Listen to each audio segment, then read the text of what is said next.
Okay, thank you, Jeremy. As I mentioned before, we kind of jumped the gun with the student presentations, but I just want to reiterate that the papers that, the presentations that you will be hearing and seeing this afternoon emerge from the student paper competition organized by SIG-AH and SIG-Viz. So we selected 5 papers based on the evaluations we received from the judges.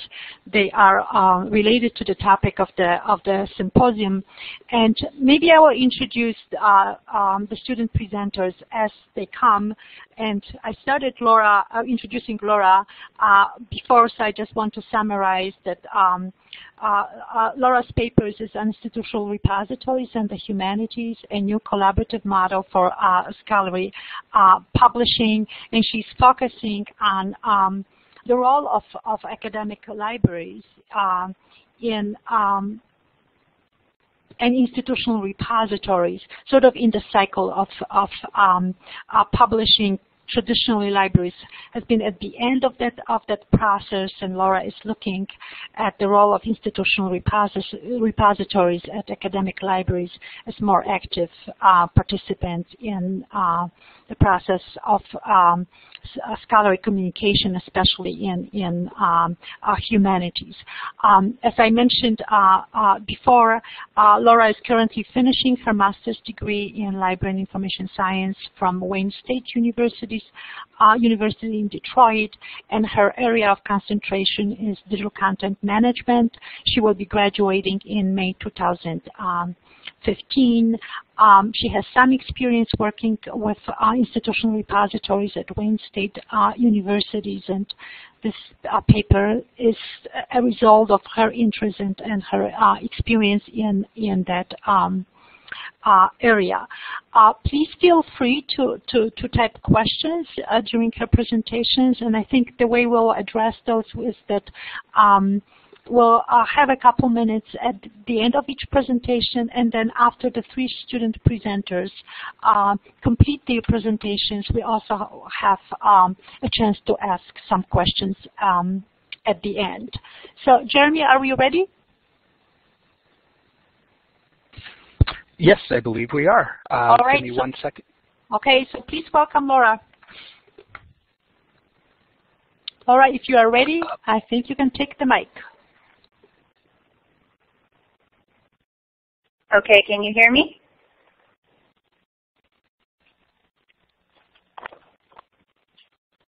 Can everyone hear me? Yep, you're good to go, Laura. Okay, thank you very much. All right, let me just make sure. Okay. All right, hello everybody. My name is Laura Ruschman, and I'm here to talk about a few topics that I am very passionate about, which are scholarly publishing, academic libraries, and humanities, and how we can tie those 3 things together using an important piece of technology called institutional repositories. As that very gracious introduction pointed out, I've worked in this area before, and it's something that I get really excited about, so I hope that you'll find it just as exciting as I do. So let's get started. Okay, I just included this slide just so you can see my face, which is always very important in a virtual environment like this. And as the introduction noted, I will be graduating in a few weeks from Wayne State University, and I'm based out of Detroit, Michigan. All right, so let's talk about first how scholarly publishing works now. One of the pieces that I read during my research for this paper was Robert Darnton's What is the History of Books? In that piece, which was written in the 1980s, he describes the very familiar trajectory of the print publishing model.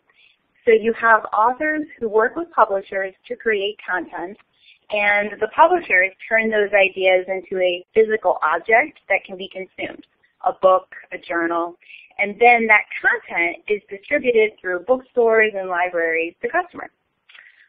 Many decades later, Michael Paulus would take a look at this model and ask, where do libraries fit into this model?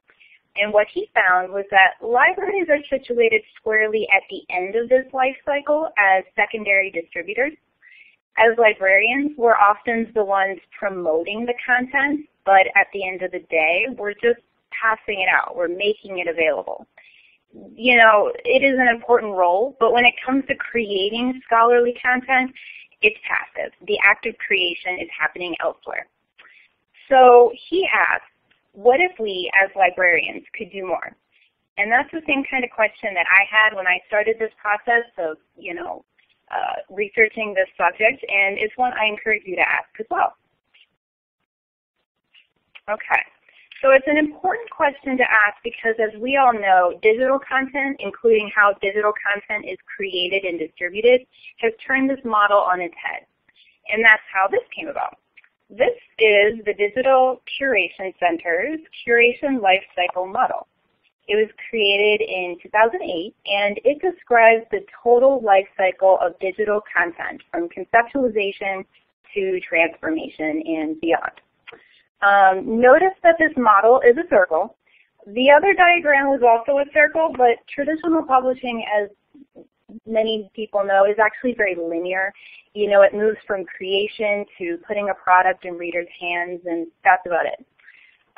Digital content, however, can change, and it must be curated and preserved and transformed and managed over time.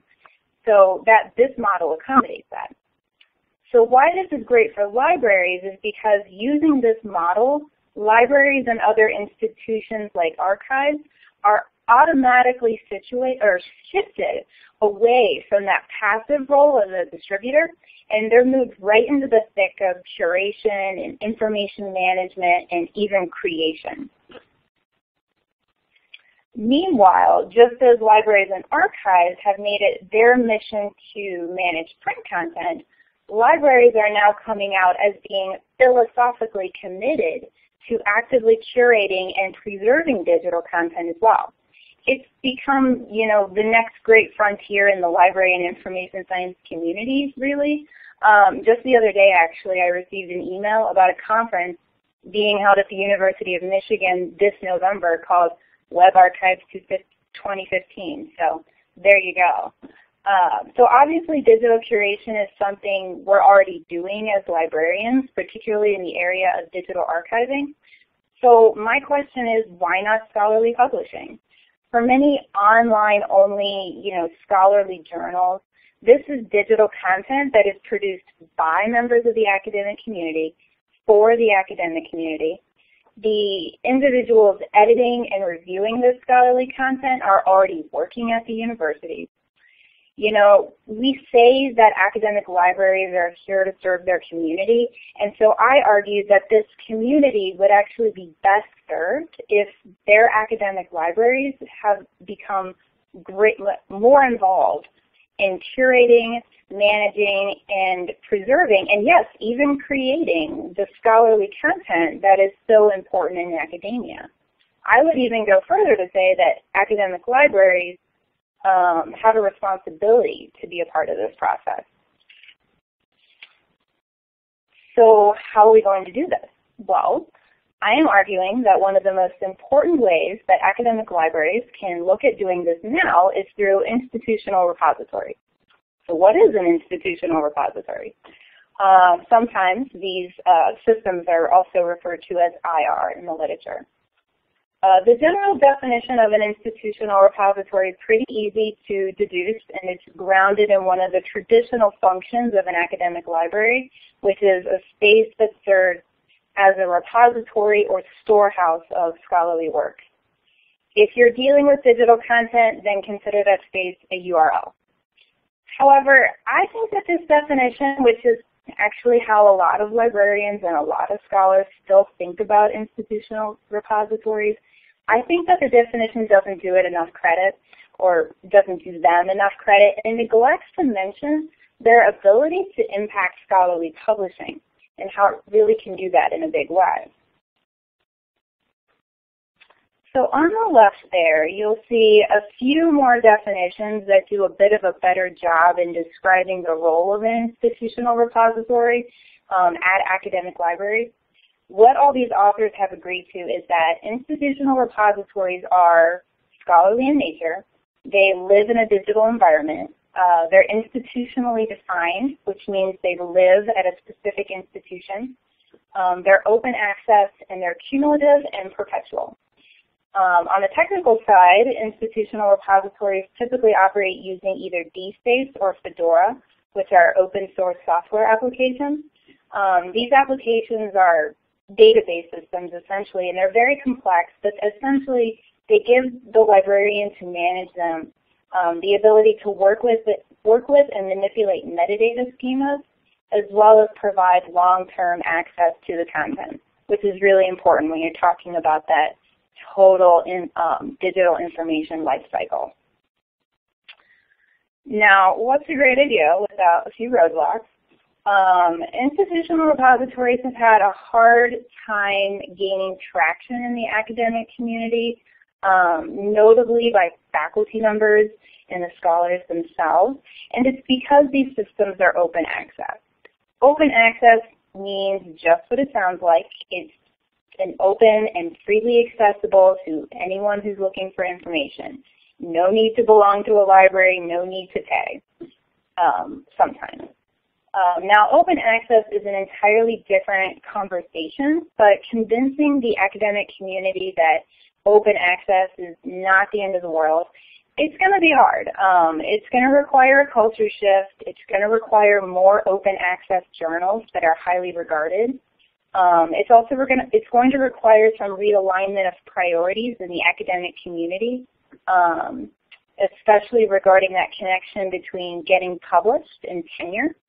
But again, those are big issues, and I won't get into them here. But it is a very interesting discussion, especially when you're looking at the future of academic libraries, or of academic publishing, sorry. Okay, so I've done a lot of talking, so let's take a look at what a real institutional repository looks like. This is Digital Commons, and it's the institutional repository system at Wayne State University. I encourage all of you to check out the site. The URL is right there. But I also encourage you to check out the site of your own institutional repository, because these systems have some really cool features for all kinds of scholars. It's also a great snapshot of all the research and ideas coming out of your university. I've included a few screenshots showing you where you can browse and search the repository if you visited the homepage. But what's really cool about an institutional repository like Digital Commons, and this is where I really think that these systems can, flip the switch on scholarly publishing. What's really cool is that institutional repositories allow you to submit your own research and then see it published in the same day. And the best part of this process is that it's really easy. So, moving on. So it's so easy, in fact, that describing the submission process would be so tedious. And so I won't bother you walking you through these very common steps. Click here and upload your document here. And these steps can be found on any homepage. They're very easily found if you visited any institutional repository. But this is the landing page for those faculty members in Wayne State's Library and Information Science program, where they can see how the submission process works. So they can read up on what's required of them, find out what the right statement is. There doesn't have to be an intermediary. There's no long, drawn-out process. They can do it from home. They can do it from their office. It's all about, I have some great research that I'd love to share with my community, and in just a few minutes, I'm going to do just that. Now, Digital Commons shares a very common interface with a lot of these repository systems and software. So again, there's no need to walk you through the screen. But here you can see what an article looks like once it's been published or been posted. The design is clean, and all the relevant information regarding your article is there. It's easily readable. If I decided I wanted to read this very complicated looking article, all I would have to do is hit that download button and I'd be on my way. So now that we know what an institutional repository is, and we've actually seen one, let's move on to how these systems could potentially change the way scholars approach scholarly publishing. And in this conversation, I'm going to be looking particularly at those working in the humanities, so stay tuned for that. First up is metadata. So you saw all those fields that Digital Commons displays when you search for an article. Well, authors are required to submit all that information and more. This means that authors are forced to think critically about their work and how it will be perceived and discovered once it's published, which is great because if anyone is going to be an expert on how to curate their own work, it's the authors. Plus, as you all know, the simple keywords that a traditional journal article might list in their index, those keywords in a digital environment can be turned into hyperlinks. This means that the content can be more easily interpreted by the reader, while it also means that the content can be easily transformed into XML. This ensures that this content can be transferred from one digital environment to the other and perhaps shared across multiple platforms, extending the reach of that article as well as bettering its chances for long-term preservation, all of which are very, very important. Plus, by encouraging scholars to use institutional repositories to publish their work, this turns libraries and the universities into publishers. We all know how the traditional publishing model works. It works, and it works well. However, there's no reason that academic libraries can't improve on some of those processes. Institutional repositories are a tool for research, but they're also a publishing platform for digital content that is born and lives online. That's really important. You can still build in many of the editorial processes one might find at a traditional journal, like peer review, but instead of focusing on producing a print product, which involves a lot of time and a lot of negotiations with vendors and external sources, the same content can be published at an academic library very quickly and easily. Plus, this system has additional advantages. Institutional repositories, they serve as an open publishing platform for scholars working and studying at that institution, which could encourage faculties to submit their work more frequently, or it could give graduate students the boost they need to publish their own research. Plus, by publishing in a digital-only environment, you're not bound by the traditional restraints of what you can publish in a print journal. You can publish presentations, data sets, interactive graphics, all of which are exciting content that is best consumed in a digital interface. As part of my research for this paper, I actually used the presentation that was created by someone at Wayne State's Digital Publishing Department and then uploaded to Digital Commons, and that's where I was able to find it and seek out information that he gave just at a presentation. So it was really cool. And finally, I see institutional repositories as opening up a number of opportunities for sharing emerging research. This is where I'm talking directly to humanities scholars. Scholars working in the hard sciences and the social sciences, they already use something called preprints as a way to share important research with the scientific community before an article officially goes to print. And a lot of this sharing, by the way, is already happening on institutional repositories. Now, I think that it's going to take a lot more time and thought to figure out how that model can work for humanities scholars, but I can imagine a scholarly publishing environment in which this early sharing of ideas and research is the norm not just for the sciences, but for scholars working in all kinds of fields. And there's no reason why institutional repositories, which are so easy to use, can't be at the center of such a model.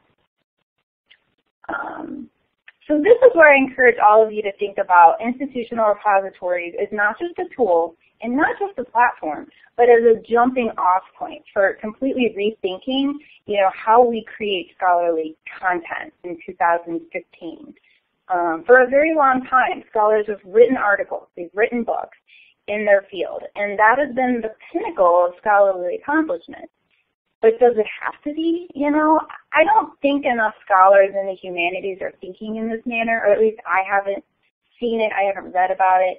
What I do know is that of the faction of scholars of faculty members who are the most worried about issues like open access and digital publishing, a large majority of them are in the humanities. And because of that, you know, and not just myself, but a lot of people, other people have commented that this group is underutilizing institutional repositories. And for me, that's just unfortunate. You know, I think because humanities scholars are the ones who could stand to gain the most from institutional repositories. Why? You know, why is that? Well, because once you start thinking critically about institutional repositories as a platform and what that platform is capable of, you start to think critically about scholarly research. You start to think critically about like the actual content you're creating and whether it's best suited to make an impact in the 21st century and going forward.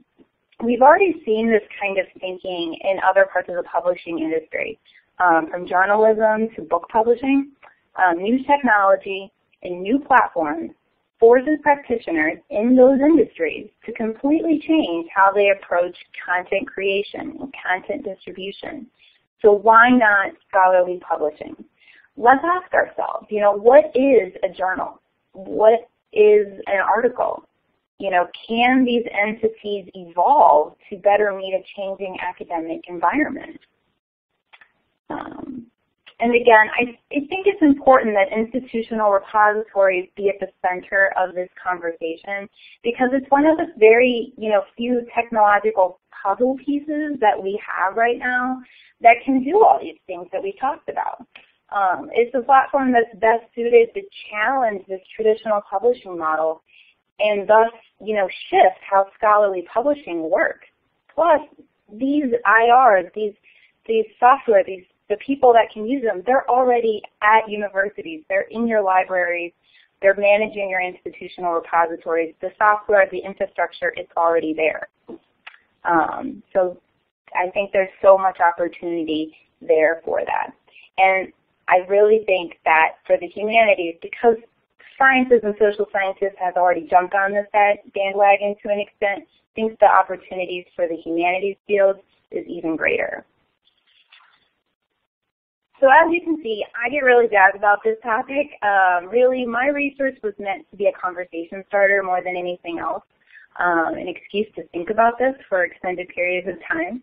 And I want people working in academic libraries and scholarly publishing to start thinking about ways the old model can evolve and change to better suit a new generation of scholars.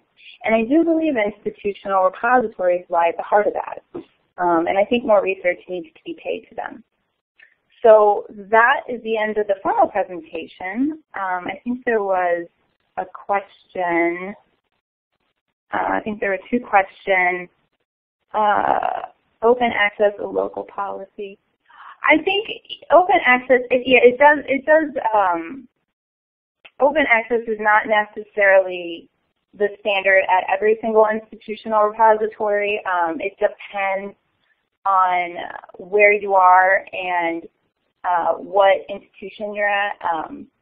But from what I read and from what the whole philosophy behind institutional repositories is that the system as a whole is meant to be open access. It's open access for anyone at that university to be able to go in and find, you know, what's published at that university. So, you know, institutional repositories know, you know, across the board, not every single one has an open access policy. But that's the philosophy that's driving a lot of them, and that's a lot of what is driving people away from them because people are worried about open access. And then the second question was, have you run into any methods? I haven't run into anything like that before, Jennifer. So, but I did work with Digital Commons for a semester in the fall, and it was really exciting. There's a lot of cool work going on there. Is there any other questions? Laura, there are two more questions. One is on your thoughts about faculty being reluctant to add materials to institutional repositories. Let's get to this one, and then I will follow up with the next one. Oh yeah, I see them now. What my impression was is why faculty are reticent to add materials is it really depends on what the materials are. I think part of the people running institutional repositories, the mood that's kind of come out of the consensus that's come from that group is that it's easy enough to get somebody to maybe submit a presentation that they made, or maybe they do something really quick for a conference, or they put together, you know, something small. But when it comes, what a lot of people managing institutional repositories are looking for is they're looking for seriously researched scholarly content. So articles that might have been or would be normally submitted to a print journal. And the reason, a big reason why, I mean, in my opinion of this, that scholars are kind of hesitant to do this is because they want to get published in print journals, because the print journals, getting published in print journals is connected to tenure. So you have that connection there, and that kind of goes back to the culture change or the culture shift that's going to have to happen in academia right now. You know, so much of, you know, what drives an academic's career is based on tenure. It's based on getting published. It's based on, you know, these requirements set out by their university. And right now, a lot of open access journals or digital journals that are housed on institutional repositories, they're not really considered at the moment, you know, of the quality that that a print journal is. So an academic who publishes an article in an open access digital journal may not necessarily receive the same amount of credit for publishing there than he would maybe publishing in a print journal, a traditional journal. So I think that it's just it's kind of a culture shift there, and it goes back to there needs to be more highly regarded digital-only journals and kind of make it more acceptable for scholars to publish there. And I saw another question from Emily about if work is instantly published without peer review, how reliable is it to use? And that's something that I did address in my paper.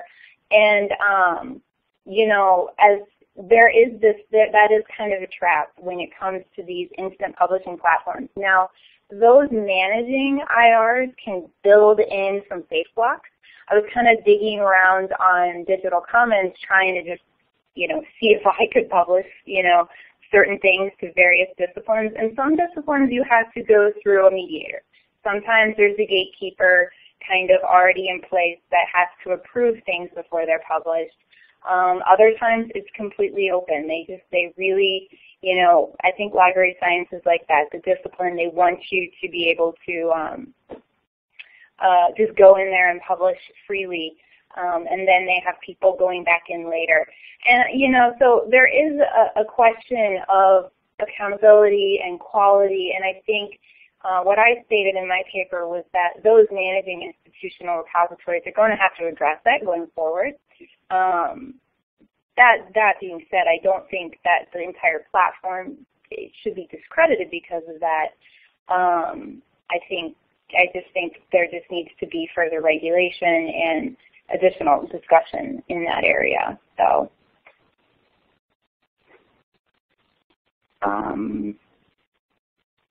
but yeah, is there any other questions? I think we just have a comment.